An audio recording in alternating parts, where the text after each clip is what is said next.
So I really should have a conversation about people who let evil into their heart and get other people hurt too.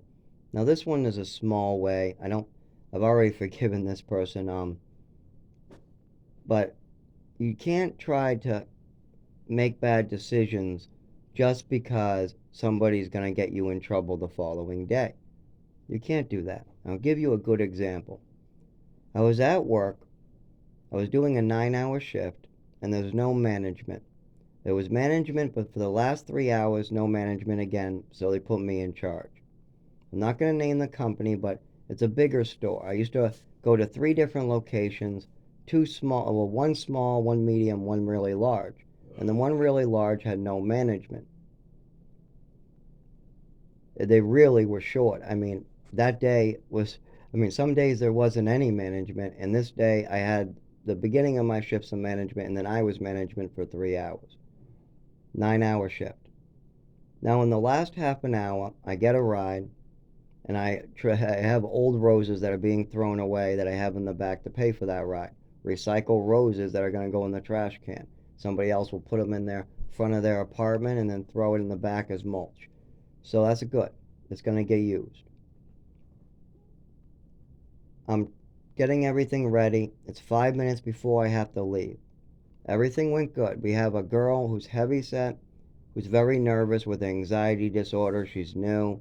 She messed up the grill, but I told her it's okay. We just have to sell more.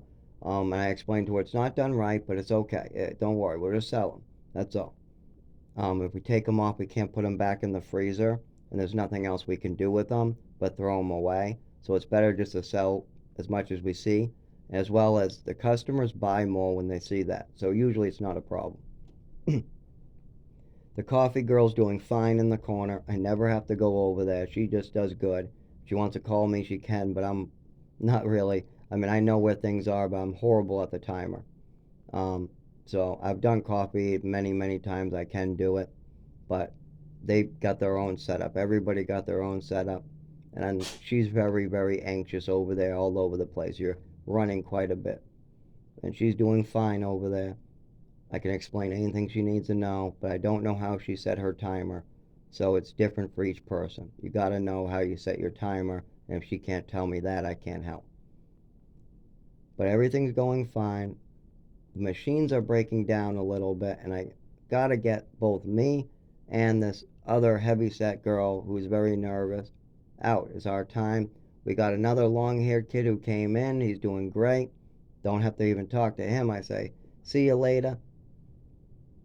There was this bearded guy. Well, talk about him too, because this is somebody's mother is the management who's coming in 5 minutes, supposed to relieve me, so I can head out. So I'm counting down the drawer, helping my coworker count down her drawer. The long haired guy is staying, so management will take over on him, and the coffee girl is staying, so management will take over with her.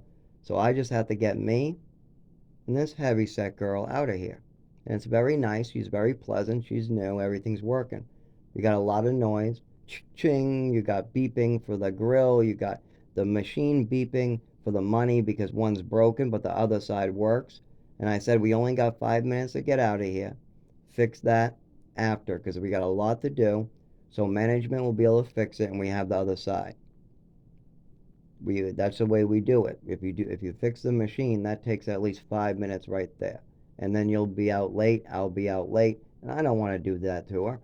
No, that machine still works just fine. So she's putting the money in, it's working, but it's only got one side. I'm counting down my drawer to go with her after. And the manager, the new manager, the other person manager comes in. Skinny girl, maybe in her maybe 50, maybe no, closer to 45, 43, something like that. And this is the mother of the guy with the beard who's like 22 in 20s. And she comes in almost in a rage, just from all the way across the room. She's really upset. Now I don't know what about yet. She just came in, probably hates her job. I don't know. So I'm counting my money, but I'm stressful. I'm also due for a 6 o'clock medication, and I have to wait until I get home. And it's already past 6. We're getting them to be a little late. And I realize I have my ride waiting, but that's okay. I'll go after this other employee. I have a ride this day. I'll leave. So the skinny girl starts getting very upset with the heavyset girl. I can see that she's very anxious. I can see that things aren't going too well because the machine isn't working, and now the new manager wants to fix it right now, right now. And no, you don't do that because then we'll be late. She'll miss the bus, and I'll be late. You're gonna make her miss her bus. You can't do that to people. And she is out at 6. It's now 6. And that is a 5 to 15-minute job, and she knows this. And I know the head manager wouldn't want this. I know the boss would not want this happening. I've had many conversations about this with them. So I'm counting my drawer. There's a lot of beeping on my end.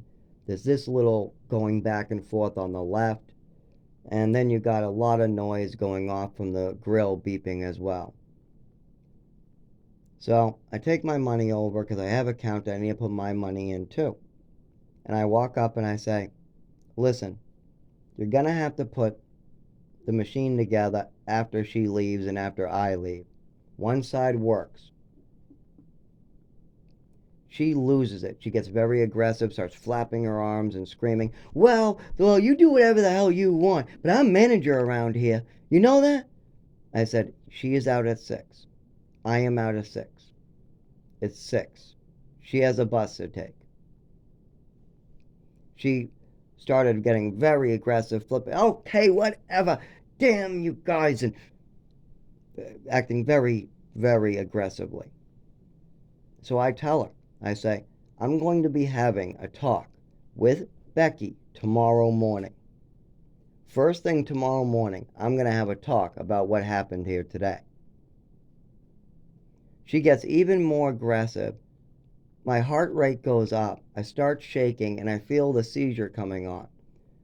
So I try to kind of back away. I just back away. I put my money on the table. And then my legs start giving out.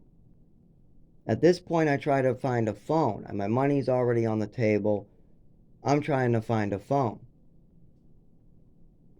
I scramble. I say, I'm having heart problems and shake. And that's just, I get kind of the word shaking out, but I don't quite. And I just say heart problems. I mean, that's not the greatest, but that's the best speech I could do because it was sending lightning through my spine. And I had CBD that day, but it was time for some type of medication for it. And there's not much I can do about that, as well as the medication barely helps. I still get them. It probably wouldn't have mattered. It's the beeping, it's the noises, it's the aggressive behavior, it's the bright lights, it's other beepings, as well as I'm trying to get a ride that's about to leave for me and her, and we got a stressful lady flipping out. Now remember, she's very mad at me now too, because I said I'm going to report her in the morning. What I was serious, I'm going to have us talk about what you're doing. Now I'm scrambling for a phone. I get the work phone. I just grab it and I try to find a cell phone. I'm flipping through my pockets, but I'm wearing black pants with only 2 pockets. It looks like pants, but they're really lightweight sweatpants. So there's not much you can do with them. You can't keep a cell phone. It'll break. It'll pull them down. Your pants will fall down. It's just not possible. So I don't have a cell phone on me. Not, even though I try so hard to find one or get one. And I grab the phone on the hook, and I have to get right in between both of them. I just grab the phone. I get back to my corner where my register is, and I call 911 for an ambulance. Now I'm on the ground at this point too. Keep in mind I've already fallen down. I can't move, my legs are shaking. My arm is shaking with the phone. I can't speak. My back is shaking. And I dial 911 barely. But there's a problem. When I try to talk on the line, they say, hello, or whatever, what's your I can't, I'm trying to talk, but nothing's coming out. I'm screaming, trying to talk out of my mouth, but I can't say a goddamn word. I cannot. So I just go like, and I'm trying. So at this point, I'm like, I can't put together a sentence. I might be able to get one word out. So I pass the phone as they hear me, and I look at the heavyset worker while I'm on the ground, and I just say, ambulance! And I pass I pass the phone to my heavyset coworker, who's now probably, her anxiety is going nuts, I bet. I bet she was just getting anxiety from the new manager who just came in. Now, I've only met her for 5 minutes. I've never seen her before. I've never worked with her before. If I did, it was probably just a pleasant experience. I don't know. I don't remember ever seeing her, ever working with her, and I don't really work at that store. That's a little too much going on there for me. I prefer small stores.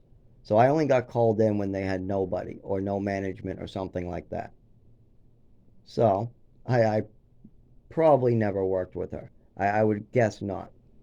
I worked with a lot of people though. There was a lot of turnover. I mean a lot. And I worked 3 stores at once. Keep that in mind. But I'm pretty sure. I'm like 99.99% sure I never worked with her before. And this is only 5 minutes I've ever worked with this skinny woman who's flipping out in the corner, or far in the middle, I would say. I'm in one corner. There's the middle where the safe is, and then you have the other corner. And then now, so I pass the phone, and all I can say is ambulance to the heavyset worker who has anxiety. I go out right after passing the phone, because remember, I'm now using my nervous system to try to pass a phone and say a word. I'm trying to use my arm and say the word ambulance both at the same time, and then stay long enough that she can grab the phone. At this point, I have a full blown shake. Now I'm trying to hold it back. I don't know at which. I remember like my whole body straightening. My whole body does that a lot. When I was walking and it happened, my whole body straightened and I flew in the air because it was like a spring. My legs went from bent to a spring.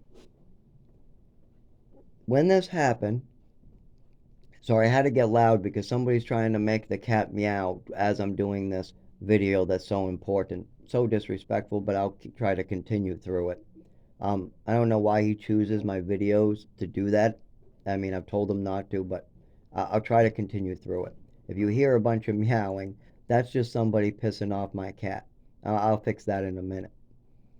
So, where were we? We were at, oh yeah, my seizure.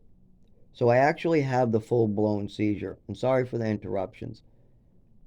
Um, Damn, I'm gonna have to restart this from the beginning, Dave.